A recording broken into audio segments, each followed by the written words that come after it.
जैसा कि आप स्क्रीन पर देख पा रहे हैं कि हमने भारत का मैप बनाया है और इस भारत के मैप में हमने नंबरवार यानी क्रमवार करके कुछ दर्शाया है, जिसमें आप देख पा रहे हैं कि पहले से लेकर के छठे नंबर तक हमने दर्शाया है। ये क्या हैं, कब-कब के हैं, किस प्रकार की घटनाएँ हैं, इसको हमने दर्शाने का प्रयास किया है। आप जानते भी हैं और इसमें हम बताना चाह रहे हैं इसलिए क्योंकि अभी हाल ही में एक घटना हुआ, जो हमने छठे नंबर पे दर्शाया है।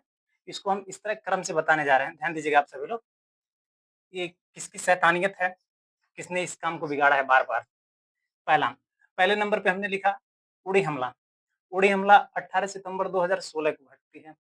उड़ी हमला में 18 सितंबर 2016 को जो घटना घटित होता है, इसमें हमारे 18 जवान शहीद होते हैं।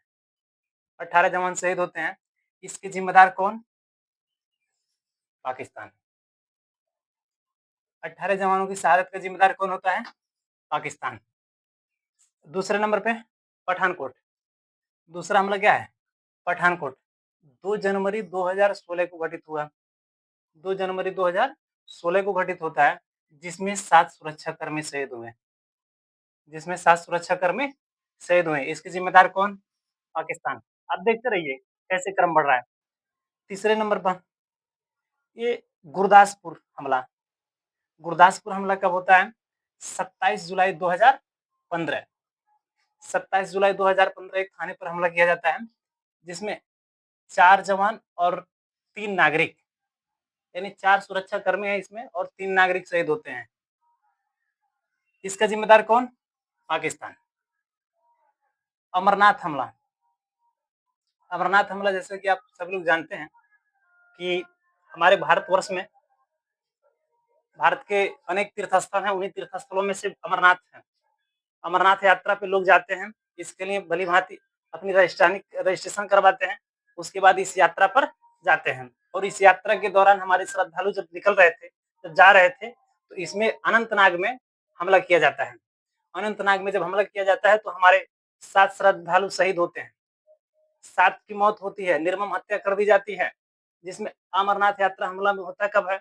7 जुलाई 2017 को 7 जुलाई 2017 को जैसा कि आप जान रहे हैं कि इस समय भी अमरनाथ यात्रा के लिए लोग रजिस्ट्रेशन करवा रहे हैं। इस समय भी अमरनाथ यात्रा के लिए लोग रजिस्ट्रेशन करवा रहे हैं, अमरनाथ यात्रा के लिए जाएँगे, वहाँ पे दर्शन करेंगे, अपनी श्रद्धा भाव से और इनकी चालबाज़ देखिए हर बार इस तरह घटनाएँ होती रहती हैं। इसमें 7 श्रद्धालु की हत्या कर दी जाती है अनंतनाग में। इसका ज़िम्मेदार कौन? पाकिस्तान। पुलवामा हमला।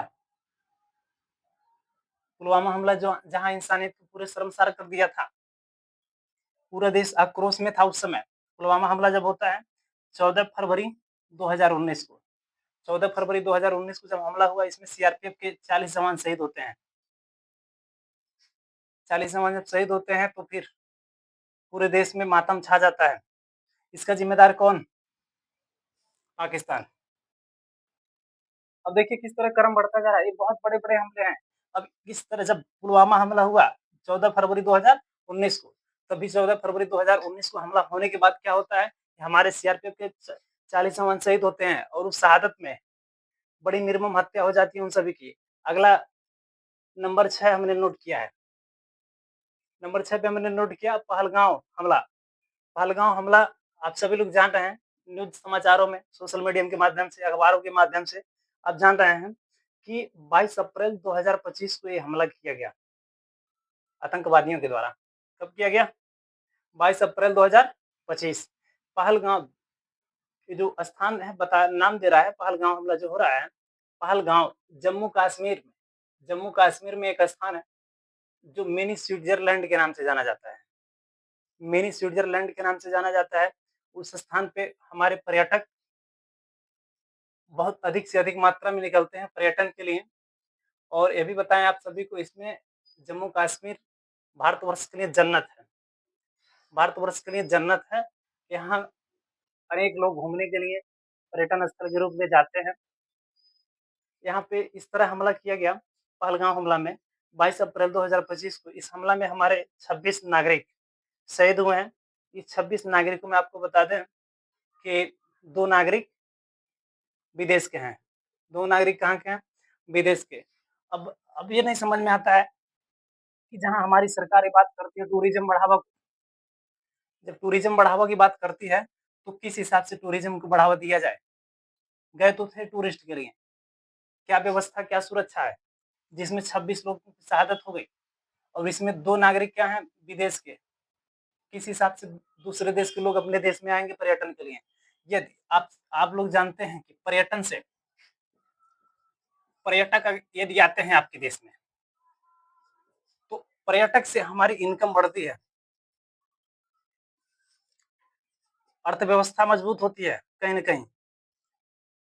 यदि पर्यटन को बढ़ावा दिया जा रहा है, तो पर्यटन की सुरक्षा की ज़िम्मेदार कौन?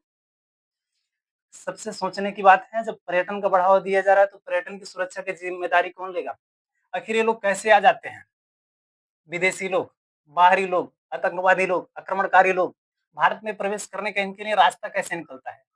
किस हिसाब से प्रवेश करते हैं? इस पे सरकार को पूरी तरह प्रतिबंध लगा देना चाहिए कि ये लोग किसी भी रास्ते से आने से डरें। लेकिन नहीं, बार-बार हमले पे हमला। क्या हो रहा है? हमले पर हमला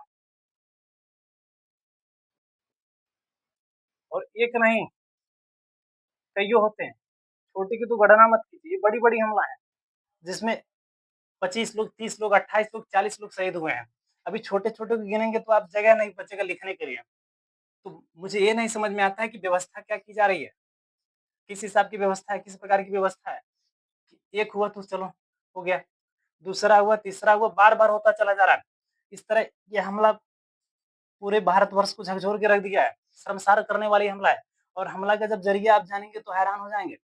हैरानी की बात ये है, जिस टाइम हमला कर रहे थे आतंकवादी, वहाँ पे पूछने की बात पूछ रहे थे, पूछ क्या रहे थे? किस धर्म से हो?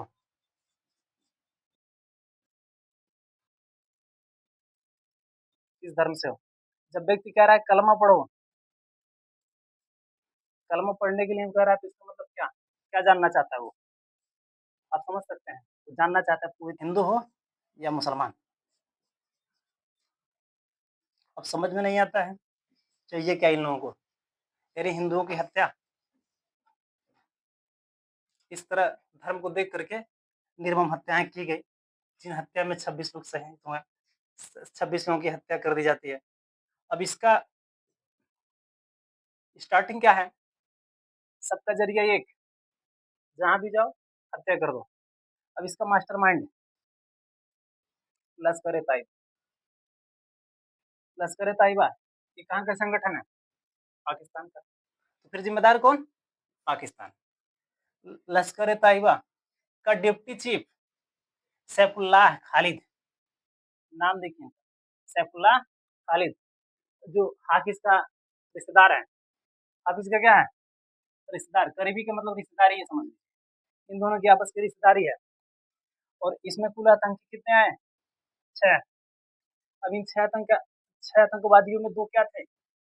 स्थानीय, तो बड़ी चिंता की बात है। 2 स्थानीय, 2 पाकिस्तानी, अभी 2 अज्ञात हैं।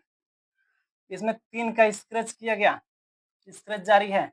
स्क्रैच जारी है जिसमें नाम आप पहचानिए, आसिफ फौजी, सुलेमान शाह, अब्बू ताला। इस प्रकार इन संगठनों का कार्य देखिए, इसे देखकर लगता है कहीं न कहीं एक विशेष धर्म के लोग चल दिए हैं। एक विशेष धर्म के लोग निकल पड़े हैं, एक विशेष धर्म को दबाने के लिए। एक विशेष धर्म के लोग निकले हैं, किसी एक विशेष धर्म को दबाने के लिए। अब आपको स्पष्ट चला गया कि धर्म के नाम पर हत्याएँ हो रही हैं। ये धर्म के नाम पे हत्याएँ हो रही हैं, तो इसका ज़िम्मेदार कौन? इसकी ज़िम्मेदारी कौन लेगा? इस तरह होने वाली हत्याओं पे यदि प्रतिबंध लगाना है, तो आपकी पूरी ज़िम्मेदारी बनती है। भारत में बैठे राजनीतिक दलों में बैठे या भारत के संवैधानिक पदों पे बैठे लोगों की पूरी ज़िम्मेदारी है इसको पूर्ण रूप से प्रतिबंध लगाएँ। प्रधानमंत्री नरेंद्र मोदी से हमारा आग्रह है कि वो पहला काम करें, पाकिस्तानी व बांग्लादेशी को भारत से बाहर निकालें। उन अगला, उनके भारत में आने पर पूर्ण प्रतिबंध लगा दिया जाए। यानी जो उनका वीज़ा पासपोर्ट बनता है भारत के लिए, उस ज़रिए से और अवैध रूप से किसी भी तरह अगर भारत में प्रवेश करते हैं, तो उसपे पूरी तरह क्या कर दी जाए, प्रतिबंध लगा देनी चाहिए। यदि आप प्रतिबंध लगाएँगे तभी रोक पाएँगे, अन्यथा इस तरह घटना होने में कोई बड़ी बात नहीं है। क्योंकि आप देख ही रहे हैं किस तरह क्रम बढ़ता गया, एक के बाद एक, एक के बाद एक, एक के बाद एक होता रहा। अगला क्रम क्या है? इन दोनों देशों से कोई समझौता नहीं। भारत को ये ध्यान रखना चाहिए कि बांग्लादेश, आप यहाँ पे देख रहे हैं, बांग्लादेश और यहाँ पे एक खूंखार देश है, जो इंसानियत को शर्मसार करने वाला देश है। इन दोनों देशों से कभी भी किसी प्रकार की समझौता को उम्मीद न रखें, क्योंकि ये कभी भी आएँगे, तो ये समझिए साँप हैं, डसने का काम करेंगे। अगर इधर से आते हैं तब भी आपको डसने का काम करेंगे, इधर से प्रवेश करते हैं तब भी आपको डसने का काम करेंगे। इसलिए आप सभी से मेरा निवेदन है, इन सभी पे पूरी तरह क्या किया जाए, प्रतिबंध लगाया जाए।